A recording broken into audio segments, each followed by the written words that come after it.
Hi hello అస్సలం వాలేకుమ్ అండి. అందరికీ నమస్కారం అండి. మీరు చూస్తున్నారు నెల్లూరి చేపల పులుసు ఎలా చేసుకోవాలో నేను ఇప్పుడు మీకు ఈజీగా చూపిస్తానండి. దీనికి కావాల్సిన ఇంగ్రీడియంట్స్ అండి. ఈ టమాటాలని పేస్ట్ చేసుకుని పక్కన పెట్టుకోండి. పసుపు, పచ్చిమిరపకాయలు, కరివేపాకు, ఉప్పు, కొత్తిమీర అండ్ ఆయిల్, ఒక పెద్ద సైజు మామిడికాయని కోసి పెట్టుకోండి. చేపల్ని శుభ్రంగా కడిగి పెట్టుకోండి. 100 గ్రాముల చింతపండుని నానబెట్టుకోండి. ఒక 2 పెద్ద సైజు ఉల్లిపాయల్ని తరిగి పెట్టుకోండి. ఇంకా మిగతావి ఉప్పు, కారం, పసుపు, ఆవాలు, ధనియాల పొడి అండి.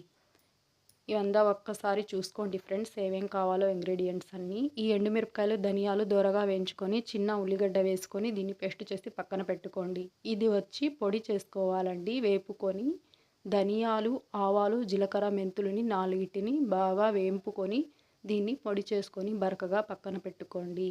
ఇప్పుడు స్టవ్ వెలిగించి ఒక వెడల్పాటి గిన్నె పెట్టుకొని ఇందులో తగినంత ఆయిల్ని వేసుకోండి. కొద్దిగా ఆయిల్ ఎక్కువగానే వేసుకోండి, ఎందుకంటే మేము చేసుకుంటుంది చేపల పులుసు కాబట్టి. ఈ ఆయిల్ హీట్ ఎక్కిన తర్వాత ఇందులోకి మేము ఆవాలని యాడ్ చేయాలండి. యాడ్ చేశానండి. ఇప్పుడు దీన్ని చిటపట అనేంత వరకు బాగా కలుపుకోండి ఫ్రెండ్స్. ఈ ఆవాలు బాగా చిటపట అనేంత వరకు వేపుకోవాలి. చూడండి ఫ్రెండ్స్, ఇప్పుడు ఈ ఆవాలని బాగా వేపుకున్నాం కదా. ఇప్పుడు ఇందులోకి నేను 3 పచ్చిమిరపకాయలని, కొంత కరివేపాకుని యాడ్ చేస్తున్నాను. పచ్చిమిరపకాయలని మధ్యలోకి కట్ చేసుకొని వేసుకోండి. ఇది బాగా ఆయిల్లో వేపుకోండి. చూడండి, ఇది బాగా ఆయిల్లో ఇలాగే మేము వేపుకోవాలండి. ఇది బాగా వేగిన తర్వాత ఉల్లిపాయల్ని సన్నగా తరిగి పెట్టుకున్నాం కదా, ఇందులో యాడ్ చేసేయాలి. ఇప్పుడు ఇది కూడా అంతా బాగా కలుపుకోవాలండి. ఇది లైట్ బంగారు కలర్ వచ్చేంత వరకు మేము దీన్ని ఇలాగే వేపుకోవాలండి. చూడండి, ఇలాగే కలుపుకుంటా లైట్గా వేపుకోండి. ఇందాక నేను చెప్పిన పొడి ఖచ్చితంగా చేసి పెట్టుకోండి. ధనియాలు, ఆవాలు, మెంతులు, జీలకర్ర కలిపి వేపుకొని పొడి చేసుకొని పక్కన పెట్టుకోండి. అదేనండి మెయిన్ ఇంగ్రీడియంట్ మాకు. అది లేకపోతే చేపల పులుసు రుచే ఉండదండి. మెయిన్ నెల్లూరు చేపల పులుసులో అది వేస్తేనే టేస్ట్ వస్తుందండి. ఒక్కసారి ట్రై చేయండి. ఇప్పుడు ఇందులో మిరప్పొడిని యాడ్ చేశాను. ఒక్కసారి అలా కలుపుకొని ఇప్పుడు ఇందులోనే ధనియాల పొడిని యాడ్ చేయండి. ఇప్పుడు ఇది కూడా అలా కలుపుకొని ఒక 1/2 టీ స్పూన్ పసుపు వేసుకోండి.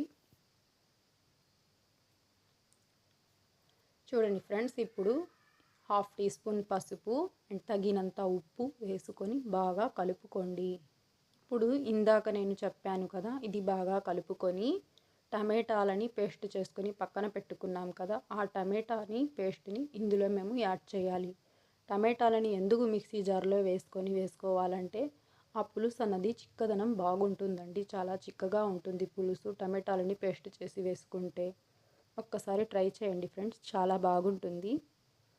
ఇలాగా ఇదంతా బాగా వేగిన తరువాత చూసుకోండి, ఒక్కసారి బాగా వేగింది. ఇప్పుడు ఇందులోకి మేము ఇందాక పక్కన పెట్టుకున్న టమాటా పేస్ట్ని ఇందులోకి యాడ్ చేసేయాలి. చూడండి ఫ్రెండ్స్, ఇప్పుడు టమాటా పేస్ట్ని యాడ్ చేశాను కదా, ఇది అంతా బాగా ఒక్కసారి కలుపుకోండి. ఈ టమాటా గుజ్జులోని పచ్చిదనం అంతా పోయేంత వరకు ఒక్క 2 నిమిషాలు అలా ఉడకనివ్వండి ఈ టమాటా పేస్ట్ని. ఈ ఉప్పు కారం అంతా కలిసి ఈ టమాటా పేస్ట్ బాగా ఉడకాలండి. అంతలోపల మేము ఇందాక పక్కన తీసి పెట్టుకున్నాం కదా, ఒక 100 గ్రాముల చింతపండుని నానబెట్టుకున్నాము. ఆ చింతపండు రసాన్ని తీసి పక్కన పెట్టుకోండి. ఇది ఉడికిన తర్వాత ఆ చింతపండు రసాన్ని ఇప్పుడు యాడ్ చేసేయాలి.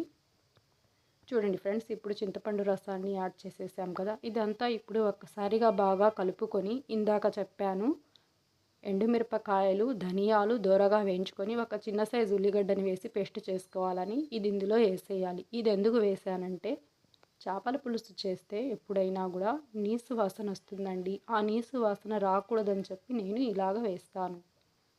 మీరు కూడా ఒకసారి చేసుకొని చూడండి, చాలా బాగుంటుందండి. ఇప్పుడు మూత క్లోజ్ చేసేసి ఒక్క 5 నిమిషాలు ఈ పులుసుని బాగా ఉడకనియండి. చూడండి ఫ్రెండ్స్, ఇప్పుడు మూత క్లోజ్ చేసేసాం కదా, ఇప్పుడు తీసి చూడండి బాగా ఉడికిపోయిందండి పులుసు అంతాను. ఇప్పుడు ఈ పులుసులో చేప ముక్కలని ఒక్కొక్కటిగా వేసేయండి. ముందుగా తలకాయ ముక్కల్ని, తోక ముక్కలని వేసుకోండి, టేస్ట్ బాగొస్తుంది. ఇప్పుడు మిగతా ముక్కలన్నీ అలా అలా ఒక్కొక్కటిగా ఇందులోకి పక్కకి సర్దుకొని వేసేయండి ఫ్రెండ్స్. ఈ ముక్కలన్నీ ఇందులో మెల్లిమెల్లిగా ఒక్కొక్కటిగా అక్కడక్కడ వేసి సర్దేయండి ఈ పులుసులో. ఈ ముక్కలన్నీ వేసేసినాక ఒక్కసారి గరిటతో ఆ ముక్కలన్నీ సెట్ చేసుకోండి. చూడండి ఫ్రెండ్స్, ఇప్పుడు ముక్కలన్నీ వేసేసాం కదా. ఇప్పుడు ఒకసారి గరిటెతో సెట్ చేసుకొని మూత పెట్టి క్లోజ్ చేసేయండి దీన్ని. 5 నిమిషాలు ఇలాగే దీన్ని ఫాస్ట్గా పెట్టి ఉడకనియండి. ఉడికిన తర్వాత తీసి చూడండి. ఇప్పుడు ఇందులో ఇందాక పక్కన పెట్టుకున్నాం కదా మామిడికాయ ముక్కల్ని వేసుకోవాలండి. మామిడికాయ ముక్కలు అనేది ఆప్షనల్ అండి, మీకు ఇష్టమైతే వేసుకోండి లేకపోతే లేదు. ఇప్పుడు మామిడికాయ ముక్కల్ని వేసేసాం కదా. ఇప్పుడు వేసిన తరువాత మళ్ళీ మూత క్లోజ్ చేసేయాలండి.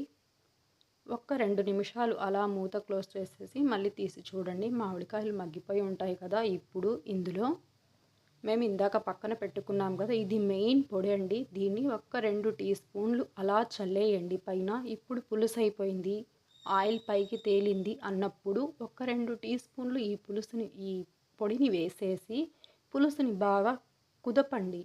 ఒక క్లాత్ తీసుకొని స్పూన్తో గరిటెలతో కాకుండా ఒక క్లాత్ తీసుకొని పట్టుకొని కుదిపి మళ్ళీ పెట్టేయండి ఫ్రెండ్స్. అయిపోయింది.